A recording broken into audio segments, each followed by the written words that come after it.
Hello guys, কেমন আছেন সবাই? আশা করি সবাই ভালো আছেন। আজকে কথা বলবো একটা ইঞ্জিন কি কারণে ওভারহিট হয়ে যায়।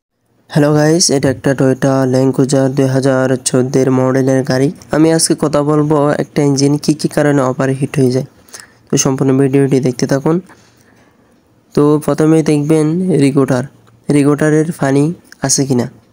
আপনাদের প্রথম কাজ হচ্ছে যখন ইঞ্জিন ওভারহিট হয়ে যাবে তখন রেগুলেটরে পানি আছে কিনা। দ্বিতীয় নম্বর কাজ হচ্ছে রেগুলেটরের সাথে যে জয়েন্ট পাইপ আছে ইঞ্জিনের সাথে লাগানো, এই পাইপগুলো কোনো কারণে লিক আছে কিনা। কারণ এই পাইপগুলো যখন লিক থাকবে তখন পানি এই ছিদ্র দিয়ে পানি বের হতে হতে রেগুলেটরের পানি শেষ হয়ে যাবে, তখন ইঞ্জিন ওভারহিট হয়ে যাবে। নম্বর কাজ হচ্ছে এই যে রেগুলেটর পাইপ ইঞ্জিনের সাথে লাগানো আছে, এর মাঝখানে একটা থার্মোস্টার লাগানো আছে। আপনারা হয়তো কোনো সময় দেখেছেন।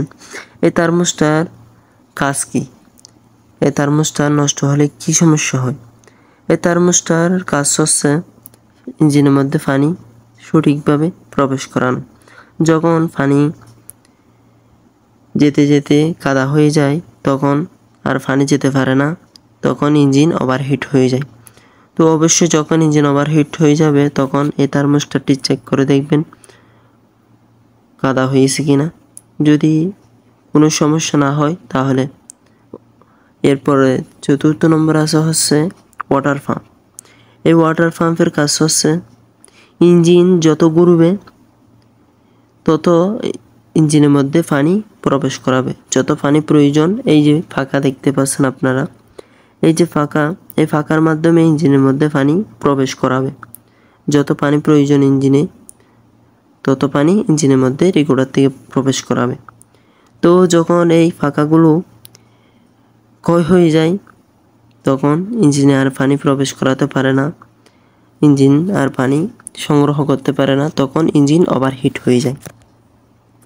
অনেকেই বলে ওয়াটার পাম্প নষ্ট হলে আওয়াজ করে। আরে ভাই, আমি আপনাদেরকে বলি, ওয়াটার পাম্প আওয়াজ করবে যখন বিয়ারিংয়ের সমস্যা হয়। এখানে একটা বিয়ারিং আছে, তো এই বিয়ারিংয়ের সমস্যা হলেই ওয়াটার পাম্প আওয়াজ করবে।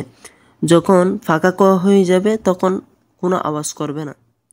আজকে এই পর্যন্তই। সবাই সুস্থ থাকবেন, ভালো থাকবেন। আল্লাহ হাফেজ। আর যে 4-5টা বিষয় নিয়ে কথা বলেছি, থার্মোস্টার, রেগুলেটর, ওয়াটার পাম্প, এই 4-5টার যে কোনো একটা সমস্যার কারণেই ইঞ্জিন ওভারহিট হয়ে যায়। তো সবাই সুস্থ থাকবেন, ভালো থাকবেন। নতুন নতুন ভিডিও পেতে চ্যানেলটি সাবস্ক্রাইব করবেন। আল্লাহ হাফেজ।